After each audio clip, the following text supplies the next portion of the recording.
Alright, so Deadpool.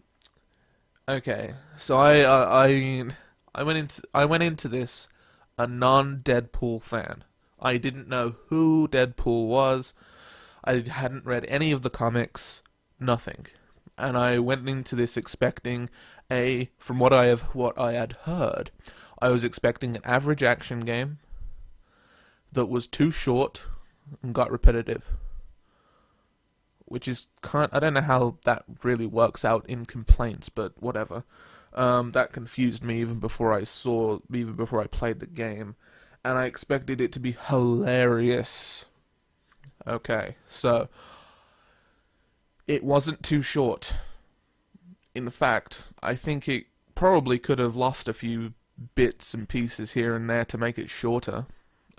Just general like little cuts here and there, but overall, it wasn't too long. It wasn't too short. To say something's repetitive and too short doesn't work. It's two clashing things. It's short. If it was longer, it would have gotten repetitive. But I personally think it could have shaved a few things here and there, but overall it was a perfect length. I first playthrough took me 6 hours. That's a good length for a game. I mean, shit. Not Vanquished, Vanquish. That game. It's about the length of Vanquish. And that was an excellent game. I'd never heard anybody complain about the length for that, and it was about the same length as Deadpool. So I don't really. I mean, people's opinions are so weird on the internet. I don't know. People are just weird. It seems to be like everything's bipolar, but I thought it was a good length. If it was any longer, it would have been repetitive. But as it stands, it was an average game. Got a teensy bit repetitive, but was a good length. So the gameplay is really a supporting role to the pedestal high, up on a high pedestal.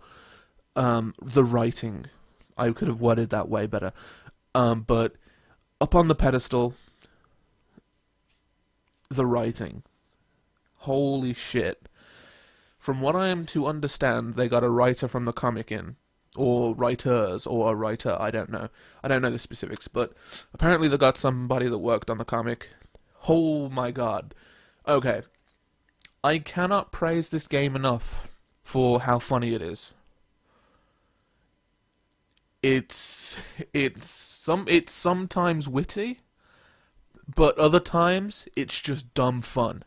It is just dumb humor, and I don't mean that in the slightest negative way. I mean that in the most positive way possible. It is dumb humor, and I love it. Um, just thinking about some scenes makes me laugh out loud. And the picture you're looking at right now is actually my second favorite visual gag from the game, that I drew myself. But yeah, I mean, the writing is just dumb fun, and I love that kind of humor. I mean, I love all kinds of humor, but dumb fun appeals to me. It's just so silly, and it just makes me laugh. There were like a good few parts in the game where if you watch my playthrough, I actually laugh out loud uncontrollably, and I can't even speak. I'm just laughing. I'm trying not to like make it pick up on the mic, so I'm laughing all weird, I'm laughing out loud, trying to not make the very sensitive and loud mic pick me up. It was pretty fucking great. Um, the first encounter with Cable, especially. All I can say, don't press anything during that cutscene. It's the best. I don't know why it made me laugh so much, but it was completely unexpected, and it just I laughed for that. I laughed about that. Um, oh jeez, but yeah, Deadpool. He talks nonstop. Basically, there's never a down moment. At least in the it feels like there's never a down moment. He's nearly always saying something. Now, sometimes it can be the same recycled generic combat lines. Even those, I mean, those can be a bit hit and miss, but they're generally funny. So it kind of takes the sting away from hearing them a lot. But also there are situation-specific dialogues that Deadpool will say as well, which is really nice because it mixes it up from the, generic lines to the situation-specific lines. Uh, and the cutscenes, funny. They're really funny. Both in-game cutscenes and the CGIs pre-rendered. Yeah, it's all really funny from beginning to end, pretty much. Especially in the beginning in the apartment. The apartment is hilarious. Chef Deadpool, Chef Deadpool, all these different pajamas and costumes in a closet. He calls Nolan North on a phone. He calls up Nolan North to try and get him to do the voice of Deadpool in the game. It's, yeah. I explained it terribly, but he calls up Nolan North, and I'm like, wow. Nolan North, by the way, voiced Deadpool and the two voices in his head. Which reminds me, the voices in Deadpool's head, also funny as hell. There is a stupid one and an intelligent one, both voiced differently. So Nolan North is effectively playing three roles: dumb Deadpool, and intelligent Deadpool, or at least as intelligent as Deadpool can ever get, considering the circumstances. All three are voiced differently.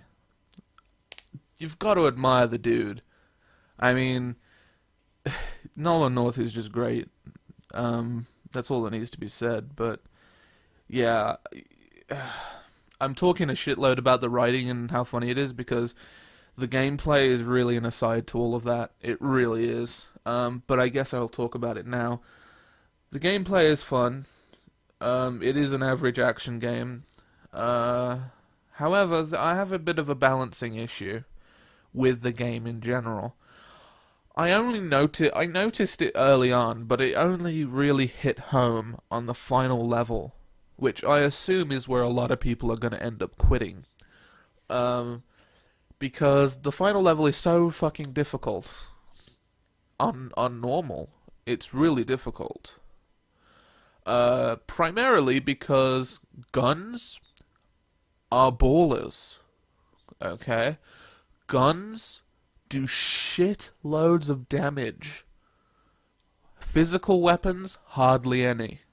Guns, pow pow, you're dead. So it took me a while to realize this, and I was focusing on melee. All along, I should have been focusing on the guns. Pistols are completely fucking useless, though they do go in on headshots. The guns to use: machine guns, the SMGs, the laser rifle from the future. Once you upgrade that, it's really good. And the shotgun. Those are the only weapons you'll ever need to use in the entire game.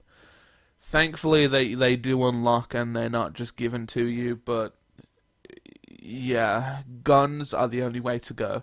So the enemies, nearly all of them will try and shoot you from long range, so you're going to get blasted. You're going to get into the red, because the red bar of health. You're gonna get blasted. So guns are overpowered. So it almost leaves the melee part of the game completely redundant, unless to stealth kill. But even then you can stealth kill with a gun as well. But, usually you do stealth kills with the weapons.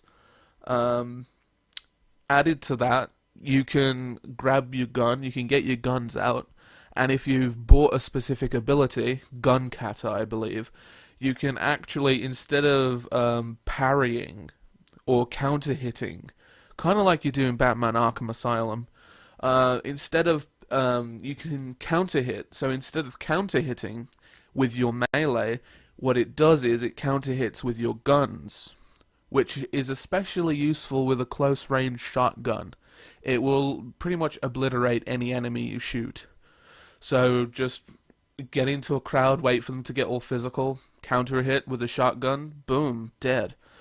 Shotguns are way overpowered. The mallets are pretty powerful too, but they're slow, and they don't work at long range. Guns work at any range.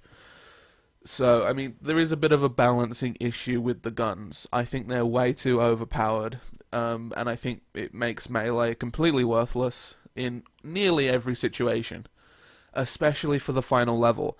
If you don't have at least 3 guns fully maxed by the last level, I don't like your chances of surviving, you know? I definitely wouldn't recommend to play this on highest difficulty first time through, and I don't know if I could recommend playing it on the medium difficulty either, especially for the final level. The saving grace here is, though, that you can go back out, go back into a chapter, select which chapter you want to play, and then select your difficulty. So if you're having troubles on a difficulty, go into chapter select, turn the difficulty down to babby mode. Because otherwise you are going to get very frustrated and you are going to get dominated. If you aren't good, you're going to get dominated. So, I think the only thing left to talk about is graphics, I suppose, but I don't really care about that. I care about gameplay and everything else more, but I guess for people that's wondering, the graphics are good. You know, it looks really good on max. Not that I can play it on max settings, because fucking video games in general hate AMD hardware, so I can't play it on max anyway. I can play it on medium. Oh no, I can play it on low. It doesn't really matter, it just matters for a few frames. And because I'm speedrunning it, it's like, I guess I should play it on low. But that's neither here nor there. If you have an NVIDIA system, I'm sure it'll be fine. And I have no idea about consoles, because I didn't buy it for the console. So yeah, it's an average action game with amazing writing and is hilarious. So overall, I'm thinking 7.5. I think I'm going to be really generous because it made me laugh like hell. I can forgive everything else because it was so funny. So if you can get a hold of it for the PC legally, definitely buy it for the PC. However, because of the licensing, you may have to settle for the console, but at the same time, if you truly, really, really want it for the PC, I don't know what to recommend. Either find a random code or do the dirty deed. But if you really want to give some money at these developers, even after the licensing has ran out, head over to Amazon or any other site, buy it physically, and then download it on the PC or something. I don't know. depends how your morals are. But either way, that was my talky review-ish thing on Deadpool. 7.5 is a fair score, I believe. Definitely the backbone of the game is the writing and just how funny it is. And that's pretty much the main primary reason you should play this game, is because of how funny it is. If you like dumb humor, this is dumb, silly humor. This is perfect. So, yeah, I'm really happy with my purchase. I'm really happy with the game. So much so that I've done like two replays of it so far. And yeah, it's great. I really like it. So, thank you for watching, and I'm out of here. See ya.